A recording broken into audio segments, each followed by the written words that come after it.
I want to welcome everyone to today's weekly news conference on the latest in COVID-19 information and updates for the Amarillo community. Let me go ahead and introduce who is on our panel today. We're joined by Amarillo Mayor Ginger Nelson, Dr. Scott Milton, Public Health Authority, Texas Tech University Health Sciences Center, Dr. Brian Weiss, Chief Medical Officer for Northwest Texas Hospital, Dr. Michael Lamentier, Chief Medical Officer for BSA, Dr. Rodney Gonzalez, Director of the Amarillo VA, and City Manager Jared Miller. What we'll do is we'll open it up to statements from each member of our panel, and then we'll open it up for questions from our media members. At this time, I'll go ahead and start with Amarillo Mayor Ginger Nelson. Thank you, Dave. Good morning, Amarillo. I want to start by thanking you to your response to the governor's order last week that requires face masks in public places now. I think the order does make us more mindful of our germs and covering our faces, which every mom and every teacher in the city would tell you is a good thing. I think I've been watching the response with just some interest, just watching Panhandle people respond, because I think Panhandle people are practical people. And agree or disagree with the order, I think as a whole, Panhandle people have taken a very practical response, a practical approach to doing what the governor has asked us to do. And we have a lot of work to do to get our lives back on track, to get our economy back on track. And I just want to say thank you. Thank you for spending your time working in your business. Thank you for spending your time investing in your kids and in your community.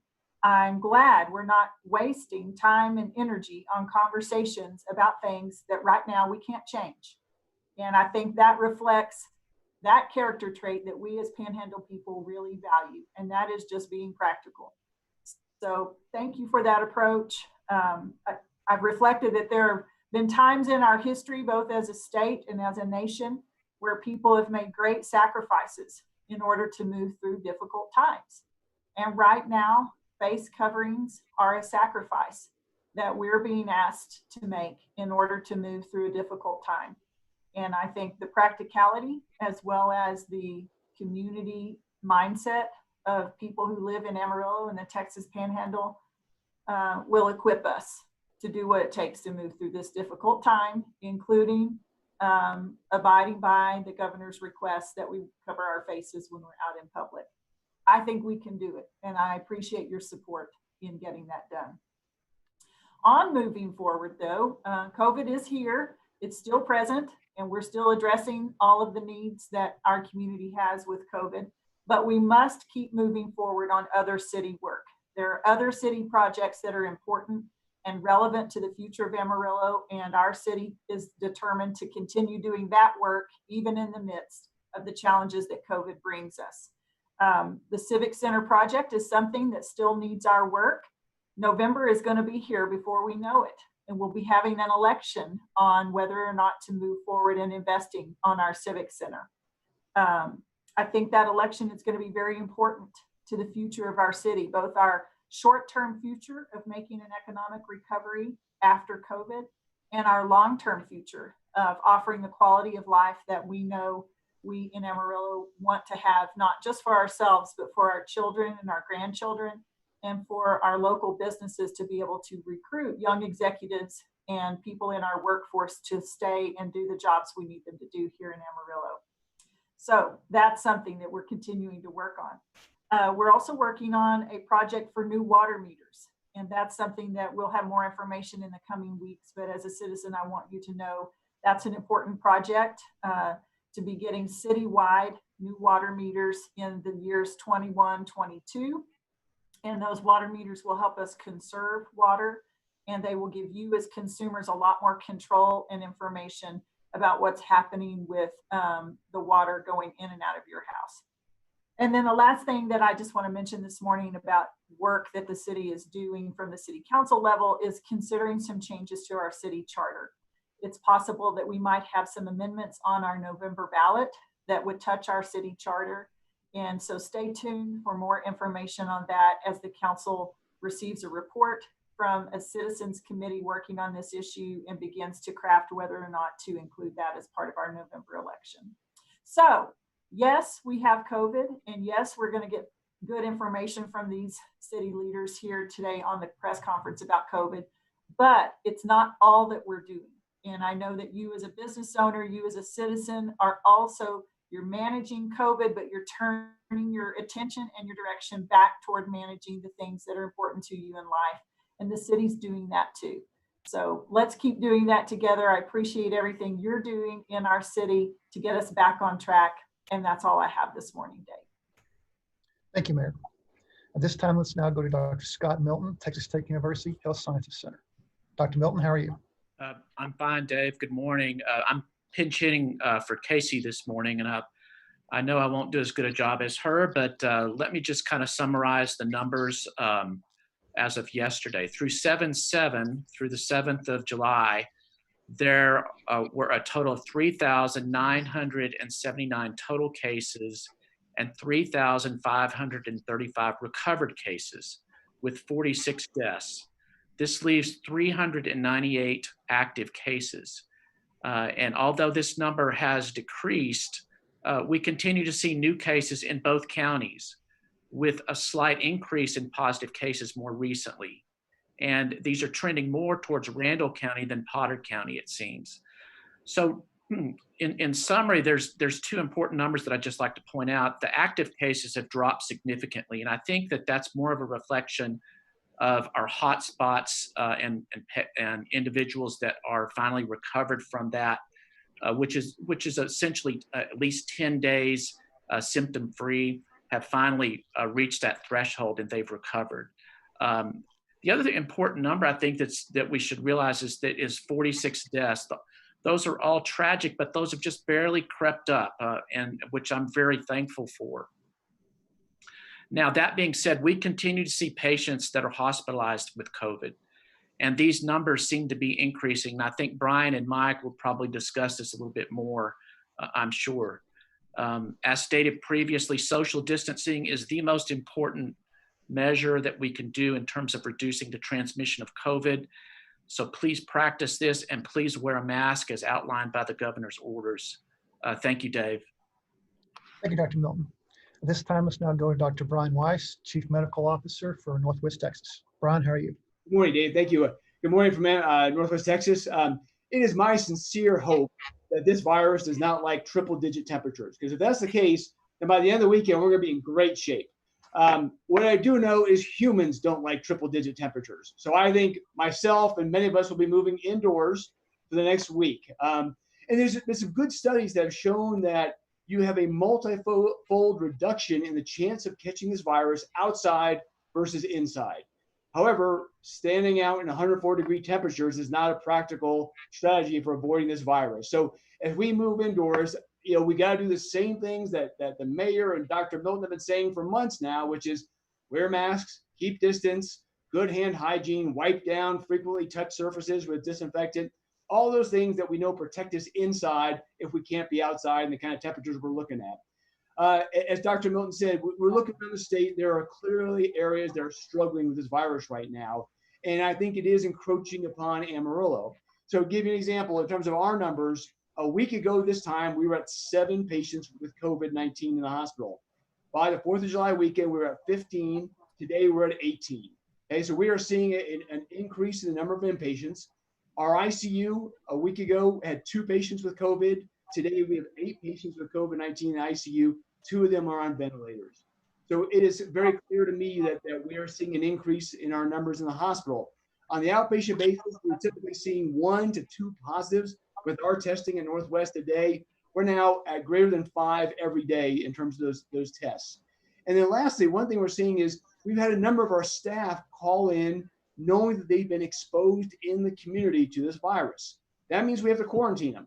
So if you look around the state, most of these hospitals are saying, we're in good shape with PPE, we're in good shape with beds, we're not in good shape with staff. And that is our biggest threat, is to have our staff members quarantined due to exposures, particularly in the community, to this virus. So everything is unfortunately moving in the wrong direction in that respect.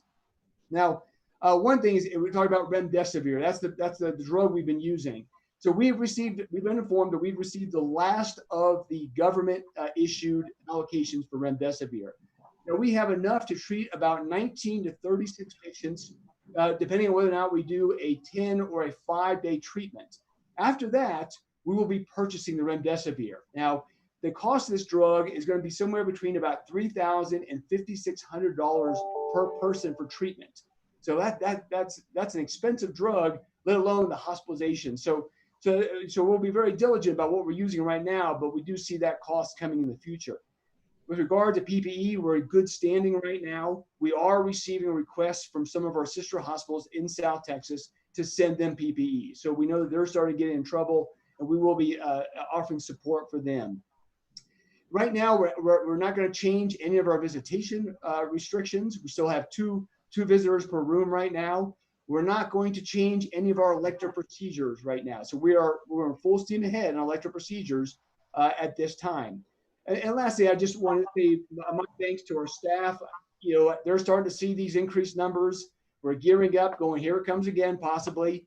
And they're facing it with a lot of courage and conviction that they're ready. They're going to take care of the patients that need to be taken care of. But, we always worry about the fatigue of the staff, like they're seeing in a lot of these other hospitals. And we've got great people working for us. We want to thank them for all their efforts, and they're ready to take care of the people that come to Northwest. That's all I have. Thank you. Thank you, Dr. Weiss. This time, let's now go to Dr. Michael Lementier, Chief Medical Officer for BSA. Dr. Lementier, how are you? I'm well. Good morning. Thanks for having me on today to talk about what's going on at BSA Hospital. I think that the theme is very similar here at BSA, as Dr. Weiss just mentioned, at Northwest across the street. And that is that, not surprisingly, I'll say that after the holiday weekend, after some of the augmentation of our folks getting out and about, we are having another uptick in cases. A week ago, we had about 18 cases in the hospital, and we've been running a little bit higher here than the low teens that we had for most of the month of June. Today, we're up to 27 confirmed cases in-house. Of those 27, 10 of them are in the intensive care unit. Of those in the intensive care unit, 3 are on ventilators. I looked back just to kind of get a historical viewpoint here of BSA when we were as high as 27 prior to today, and that was back on May 31st. We have not been this high since that date. And as you might recall from prior news conferences, we were at our peak on May 8th of 54 cases at BSA Hospital. Then we gradually diminished our numbers from that time forward. So hopefully this is a bump that we're seeing that is not going to be sustained. However, I think we're all cautiously being optimistic that will be the case. We are happy to see that we're moving forward now with universal masking in public places. We do all feel that is the best way to try to mitigate this disease. At BSA, we're obviously continuing with our masking policy. We are continuing with visitation restriction with 1 visitor per patient at this time. Depending upon what happens with numbers over the next week or so, that could change where we go back to red status, which means that we'd have no visitation except for very exceptional circumstances.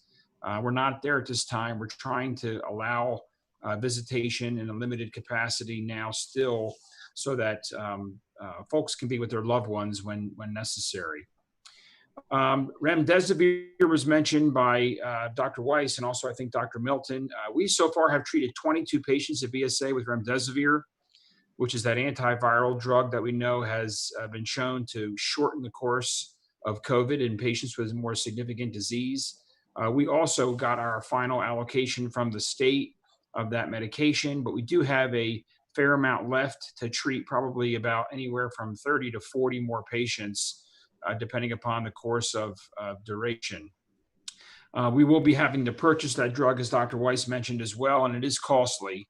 We'll continue to use the appropriate process to determine who gets the drug, making the clinical parameters be the deciding factors of who will get the medication, which has been our process from the get-go. We also are continuing with elective procedures at BSA. One thing we are doing is paying a very careful and close attention to our ICU census and capacity. If there is any elective case that is potentially going to warrant an ICU bed, We are limiting those on a weekly review of cases to make sure that we don't have an issue with hospital capacity, especially for those intensive care beds. We are approaching volumes in the hospital that are near where our historical census is for this time of year. Obviously, the majority of which are non-COVID patients, and our staff is doing an excellent job handling those patients, nursing, physician staff, therapy, everyone who's on the front line of doing a great job with taking care of patients in the COVID and non-COVID realms. And the last thing I'll say is that from a testing capacity standpoint, we're in very good shape. We have a good inventory of the rapid testing that we can turn around within about an hour when someone comes for a test that's an inpatient. We start reserving those for people that are in the hospital. We're getting good turnaround on the outpatient tests that we send out as well, working with our colleagues down at different laboratories within the state near Austin that are helping us turn around some of those less urgent test results and really giving us about a 24-hour turnaround time. So again, overall, we feel like we are very well prepared with our surge plan. We've been surge planning for months. So if there is a second bolus of patients we're going to see, we're ready for them. And hopefully we're a little bit smarter, we're a little bit more efficient, a little bit wiser in terms of what we need to do to manage these patients most effectively. Thank you. Thank you, Dr. Lemonier. This time, let's now go to Dr. Rodney Gonzalez, Director of the Amarillo VA. Dr. Gonzalez, how are you? I'm doing well. First of all, good morning to Amarillo, the Texas Panhandle, and specifically our veterans within the Texas Panhandle. First, I want to share, I've been here a month as of today here at the Amarillo VA, and every one of these news conferences, I have said we have 0 inpatients. Not that we have not had COVID patients, it was just not at the time of the news conference. Whereas today, very similar to Dr. Weiss, Dr. Lamentier, is that's not true today. We have 2 inpatients. We have 1 ICU patient who's not on a ventilator and 1 up on our med surg floor. So we have seen an increase of that during this time. We do have 14 patients positive that are on home isolation. And we have 2 PUIs. We're awaiting their test results back that are also on home self-quarantine.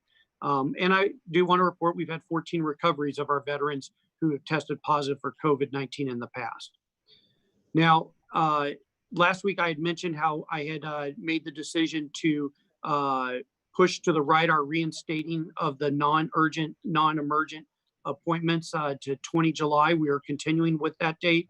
As of right now, I'm continuing to look at that 20 July date, although I continue to reassess based on what's going on in the community and what we are seeing amongst our veterans. And the VA itself has about 100 facilities across the country that have reinstated appointments. And so we are hoping to become one of those that have reinstated after July 20th. As I mentioned last week, we had several veterans who already had appointments booked to the tune of around 2,600. And those appointments we're still honoring unless it's requiring reasons that the provider looks at. And if so, they're calling the veteran and letting them know. I do want to remind veterans that when they do come here for appointments, that we are screening as they come in, including taking a temperature. We still have our no visitation policy in effect. We do allow a caregiver when that's necessary with the veteran. And even just yesterday, I visited one of our veterans in one of the waiting areas who had his daughter here who was his caregiver. Now, our pharmacy does do mail out prescriptions with the exception of some medications. And we also have a drive-by service that is available when needed. And I would like to just remind the entire Amarillo area about continuing to practice those safe habits, echoing what's been said before, wearing a face mask, proper hand hygiene and hand washing, and practice your social distancing. And so once again, I'd like to thank the city of Amarillo and the mayor and thank everyone for welcoming me to this area. And thank you for our veterans and what you do each and every day. Thank you, Dr. Gonzalez. This time, let's now go to City Manager Jared Miller. Jared, how are you? Doing good. Thanks, Dave. Just want to remind everyone, if you feel sick, you feel like you have symptoms consistent with COVID-19, Want to recommend you call the public health hotline at 378-6300. You can be screened for the drive-through testing center. Want to go through some of the details on the governor's executive order 28 and 29, along with a proclamation that was made by the governor on the same day that GA 29 came out. All of those are in effect right now, and we'll also go over the ways that GA 29 modified GA 28. I'm going to go into a lot of super detail on that, and can certainly respond to questions regarding any details or semantics with the two orders, but I do want to give some highlights on the two orders. GA 28 superseded GA 26. It's going to continue unmodified, or continue until it's modified or taken away by the governor. So just briefly about the occupancy limits that are applied in GA 28.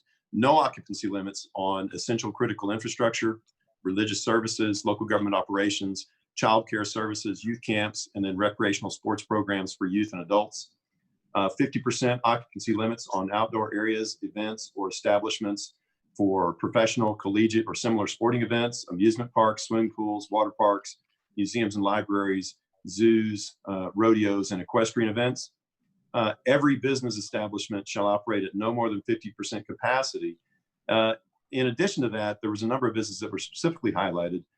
Restaurants moved from 75% occupancy back to 50% starting Monday, June 29th. Bars are closed were closed effective on noon of June 26th. They can continue to provide takeout or delivery of food and alcoholic beverages as authorized by PABC. Also in GA 28, all outdoor gatherings in excess of 100 people were prohibited without the approval of the mayor in the city of Amarillo. In the unincorporated areas of Randall and Potter County, those events would require the approval of the county judge in those two areas. So with regard to GA 29, it was a standalone executive order from the governor relating to the use of face coverings during COVID-19. That went in effect at 12:01 p.m. on July 3rd. In addition to that, there was also a governor proclamation on the same day that reduced the local approval number for outdoor gatherings to those in excess of 10. So any outdoor gathering in excess of 10 requires the approval of the mayor or the judge in an unincorporated area of the counties. Now that approval process sounds like there would be a lot of calls to the mayor. So what the mayor has worked with staff to create a process by which staff could administratively approve those events if they meet certain criteria. So if the event is a already exempted event by the governor, for example, a religious gathering or something like that, it is approved. There's recommendations that face coverings and social distancing, frequent hand washing, and managing the interaction of people is done in those situations, but that is approved without the mayor's approval. If it's not one of those things, then it must follow the Open Texas requirements from the governor's Open Texas report. It also has to meet our requirements, which simply require people to follow the governor's Open Texas report. In Amarillo, that's primarily going to be things like wearing facial covering, social distancing throughout the entire time of the event, frequent hand washing, and sanitation of frequent touch surfaces. Finally, if it meets all of those things, then it would be administratively approved. If it doesn't meet those things, very likely would be denied. So that's our way of making sure that we're addressing the requirements put in place by the governor and also allowing events larger than 10 to responsibly take place. With regard to GA 29, the governor's order on the face coverings, every person shall wear a face covering over the nose and mouth when inside a commercial entity or other building or space open to the public, or when they're in an outdoor space, wherever it's not feasible to maintain 6 feet of social distancing from another person, not in the same household. The face covering requirement doesn't apply to certain people in certain situations, and I wanted to touch on those very quickly. Any person younger than 10 years of age, any person with a medical or disability that prevents wearing of a face covering, any person while the person is consuming fruit or drink or is seated at a restaurant to eat or drink, any person while the person is exercising outdoors or engaging in physical activity outdoors and maintaining a safe distance from other people not in the same household. So both of those things have to be in place when exercising outdoors and not wearing a face mask. Any person while the person is driving alone or with passengers who are part of the same family or same household, any person obtaining a service that requires temporary removal of the face covering for security purposes, Once that security purpose is achieved, the face covering does have to be replaced after that. Any person, while the person is in the swimming pool, lake, or similar body of water, any person participating in voting but wearing a face mask is still strongly encouraged. Any person who is actively providing or obtaining access to religious worship, but again, wearing the face covering is still highly recommended and encouraged. And then finally, any person while the person is giving a speech, for a broadcast, or to an audience. Not exempted from the face covering requirement is any person attending a protest or demonstration involving more than 10 people and where they can't or are not observing the safe social distancing of 6 feet from other people not in the same household. From an enforcement standpoint, following a verbal, and this is per the governor's order, following a verbal, written, or written warning for the first-time violator, a person's second violation can be punishable by a fine not to exceed $250. And also each subsequent violation can be punishable by a fine of not to exceed $250. From City of Amarillo's standpoint, our official policy is we're working to get citizens to voluntarily comply. If it comes down to it, and there is some egregious resistance and there's no compliance, they can take criminal action by making a report and submitting it to municipal court, or a summons to be issued, or write a ticket. To date, we have not submitted any reports. We have not issued any citations. We have had excellent participation from our citizens, and anytime a police officer or other official charged with enforcing the governor's order has spoken to people, they've been very readily compliant. So I want to acknowledge the good work that our community has done there.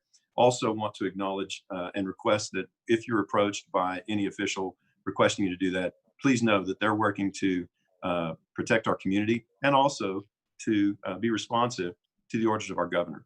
So I really appreciate the assistance that everyone's provided on that, and any questions that I can answer on that, I'll be more than happy to do so right now. Dave, that's all I have. Thank you, Jared. At this time, we're now going to open it up to questions from our media members. If you have a question for an individual panel member or the panel as a whole, that's perfectly fine. Let's go ahead and start with Morgan Durden of KBII Channel 7. Morgan, how are you this morning? Hi, good. How are you? Good, thank you. My first question is going to be for Mayor Nelson. The governor on Monday essentially blamed mayors and county judges for not enforcing his orders and essentially causing the spike in cases. I spoke with the county judges who objected to that charge. I was just wondering how you respond to that. The governor's comments, and I did not feel like they were directed at the local leaders in the Panhandle area at all. We've worked well with his office over the course of our tenure here in office, but also especially in the last 3 or 4 months during the COVID outbreak, we've worked directly one-on-one well with the governor. I think he's faced many tough choices, and as this pandemic has evolved, some of his leadership choices have also evolved, and I think it will be the best use of Amarillo's time and energy to look forward on what we need to do as a city to get behind his leadership. What do we need to do today as a city and as individuals that will make our state, our nation, a safer place, and getting behind his authority in a positive way with the mindset of how can we be part of the solution, I think is the best response to what the governor is asking us to do. Thank you. My second question is probably for Jared Miller, but anyone can answer. So you said how you haven't gave any fines to people not wearing masks. So how do you know that it is being enforced and that it's the Amarillo Police Department that is enforcing it? Well, it's not just the Amarillo Police Department. It's also Amarillo Public Health, Amarillo Environmental Health, the fire marshals. There's a number of people that are charged in different scenarios with enforcement responsibilities by the governor. So then is anyone making sure that they are being enforced, or is it just their responsibility? Sure. No, I mean, it's the responsibility of our citizens to comply with the order from the governor, obviously. But while we're not going and responding to calls of someone not wearing a face mask, we are, anytime there's an egregious situation or a situation where we have a large gathering, where obviously we have masks not being worn, social distancing not being observed, we're going to go and educate and work with them to find a way for compliance going forward. Thank you. And then my last question is for Mayor Nelson again. You're meeting today with bar owners in town. Is there any flexibility that the city has for the governor's closures? Well, we're going to comply with the governor's orders, and they're very clear right now that at this time, he believes the best course of action is for those businesses to not be operating. So what's important about the meeting today is that we have conversations so that concerns can be understood. There is a line of communication both from the city to the bar owners back to the city, and then there's a line of communication from the city to the governor's office. And through our local representatives in the legislature. So those are important conversations to have so that people can understand all of the issues involved and hear all of the pain points that are involved too. And that's partly how the governor makes his decisions and gets the solutions in place, is by listening through these local officials and the representatives that represent these businesses, both through the Bar Owners Association and their elected officials at the statewide level and a local level. Thank you. That's all I had. Thank you, Morgan. At this time, let's now go to Aaron Langston of KMR Channel 4. Aaron, how are you this morning? Good. How are y'all? Good. How are you? Pretty good. First question. Dr. Weiss talked about the staffing situation with several members calling in and needing to be isolated from community contact. Is BSA seeing any situation similar to Can you hear me fine? Yeah. Yes, sir. Yes. Yes, we have absolutely had similar scenarios where staff members, employees of the hospital have had community exposures, even attempting to do the right thing with proper masking and avoiding gatherings, et cetera.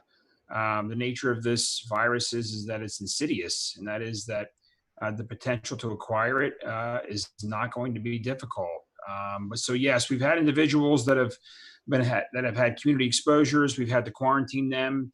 And quarantining staff is one of our greatest concerns as well, in terms of reducing the potential workforce that is qualified, trained, and licensed to take care of these patients. So we are asking our folks to be extra diligent when they're out and about, just like we're pleading with you all now as a community, so that we can protect one another. And we're also pleading with folks that if you're having any symptoms, if you're having a febrile illness, if you're having GI symptoms, respiratory symptoms, cough, shortness of breath, and there's not another obvious reason why you're having those symptoms, I will tell you that you should assume you have COVID and you should get tested promptly. And the reason is that the likelihood of that being the case certainly exists. And it's not that you can't have another virus, you certainly could. But based on the prevalence of this infection in our community, you need to right now assume that you could have it, get tested, and then follow the appropriate instructions from the Department of Health or your employer regarding how you should be quarantined.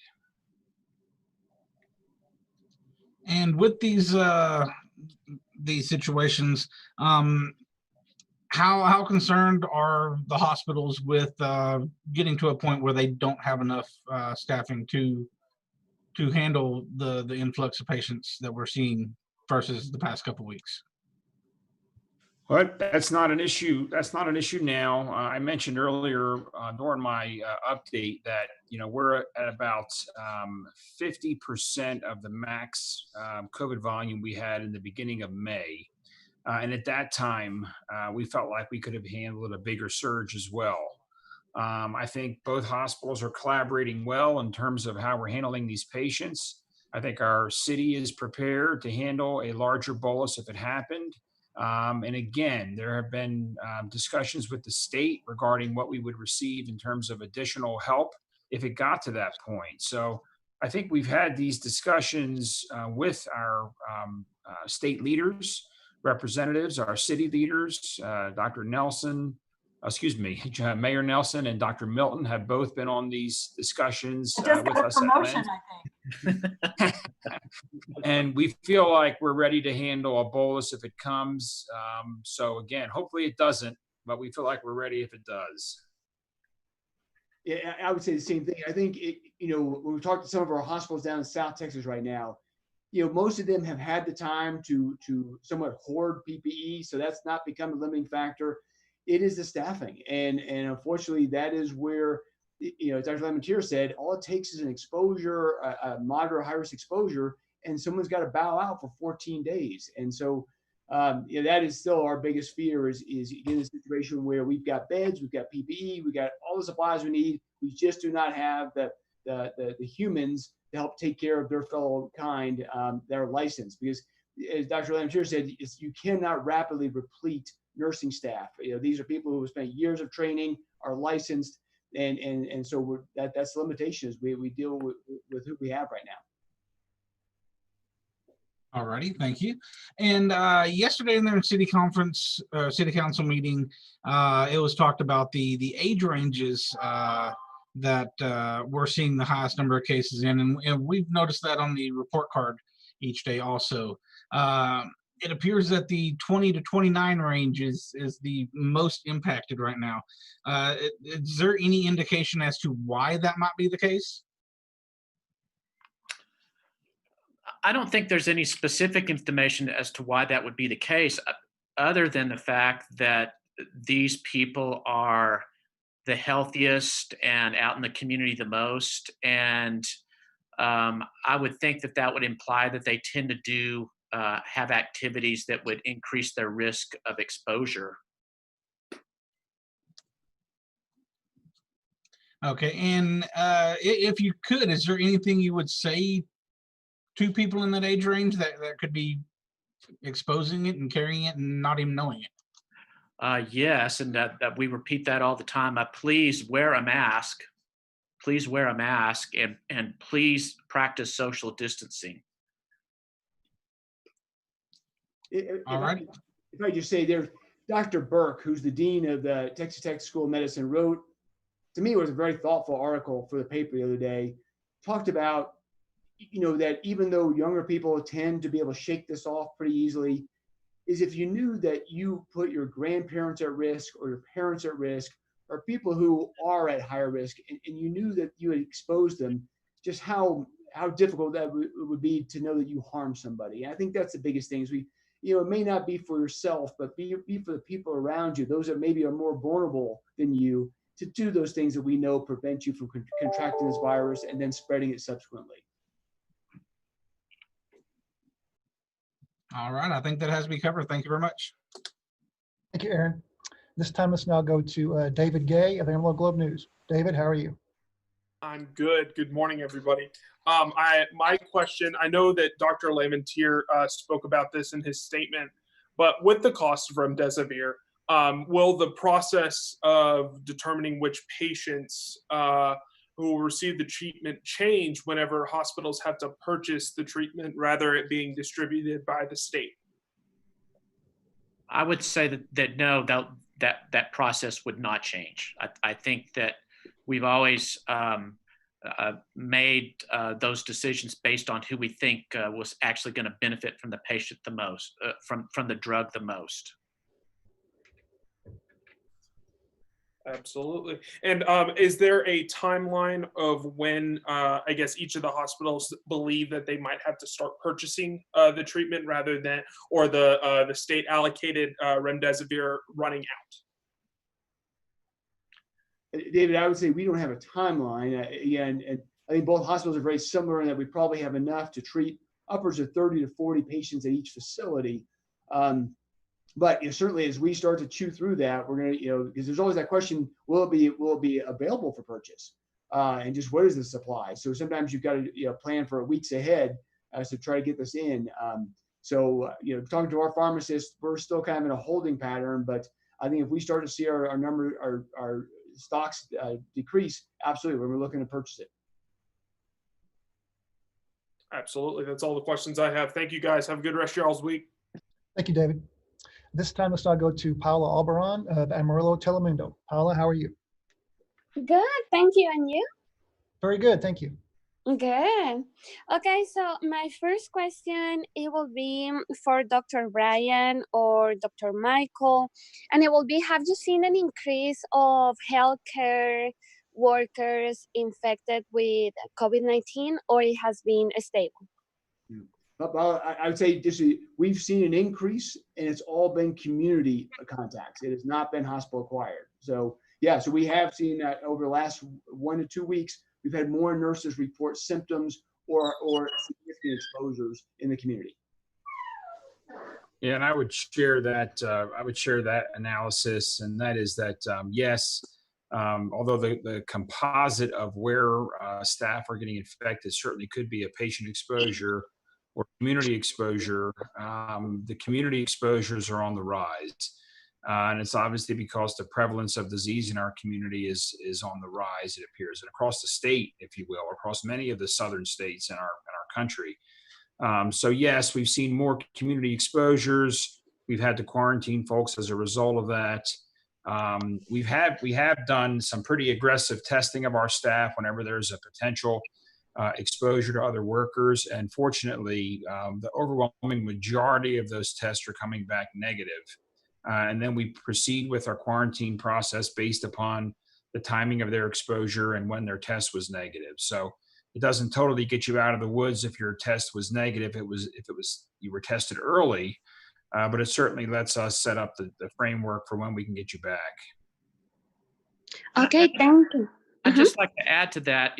Last week we discussed this issue about how it seemed to be that it was actually safer to be in the hospital than in the community, and that is because we are demanding that everyone wear a mask, and it's just a testimony to how masking works and personal protective equipment works. And so everyone needs to keep that in mind in the community, that this is effective. This will help prevent cases from spreading. Thanks. Okay, thank you very much. And my next question is for Mr. Jared Miller. And you say that no mass citations have been issued, but have you heard of any warnings issued by the city, the police, or any other agencies here in Amarillo? No. I have not heard of any law enforcement agency or any other governmental entity employee charged with applying the governor's orders, issuing any citations. Okay, perfect. And thank you very much. Those were my questions, David. Thank you, Jared, Paula. do you know if anybody's issued any warnings? Yeah, we've talked to people, but I don't know the numbers of those. All of those interactions have been extremely positive, just like when we were working with businesses when we had the very low occupancy limits and much more restrictive policies for separation and things like that. When we worked with those businesses, they were very, very open to compliance. Thank you, Jared. At this time, let's now go to, if I'm not mistaken, Ariana Martinez of News Channel 10 KFDA. Am I correct there? Hey, David, it's Vania with News Channel 10. Hey. Well, how are you? I'm good, no worries. Thank you all so much for your time. So my first question is, are there any plans for retesting hotspots like nursing homes and meatpacking plants? There are no plans to retest those facilities, but obviously that would be on we would assess that as time goes on. My belief with the packing plants is that they have maybe gotten closer to herd immunity than other places, and so I hope that that's going to mean that those problems are somewhat behind us. Okay, thank you. Also, how successful have contact tracers been with this, increase in cases?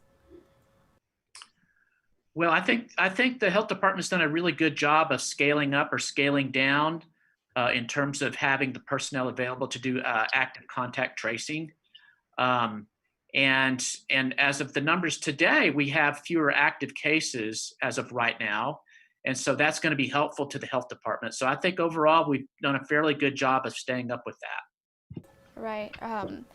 And lastly, y'all just mentioned that getting a negative test doesn't mean, that you're completely out of the woods. How can someone know if they are, completely recovered, or how is someone designated as recovered? Essentially, we like people to be symptom-free and about 10 days, at least 10 days from the time that they were exposed. I think that's a safe number. Okay. And okay, sorry, one more question. Has the speed of getting test results changed? Increased, decreased? Yeah, I can. I can respond to that for the hospital, Dr. Milton, and that is that, we have a machine here at BSA that does our reverse transcriptase PCR, and it's a very rapid turnaround. It's the rapid testing that myself and Dr. Weiss and Dr. Milton have talked about. And for inpatients, for people that need the results back quickly because of the acuity of disease, or trying to determine who needs to be wearing the maximal PPE, we're using that testing platform. So the results are back within an hour. Otherwise, we're sending tests out to places like CPL down in Austin. I've had multiple conversations with their leadership this week, and they are doing an excellent job of turning our tests around, most all within a 24-hour to 48-hour time frame. Got it. Okay, well, thank you so much all for your time. I appreciate it. Yeah.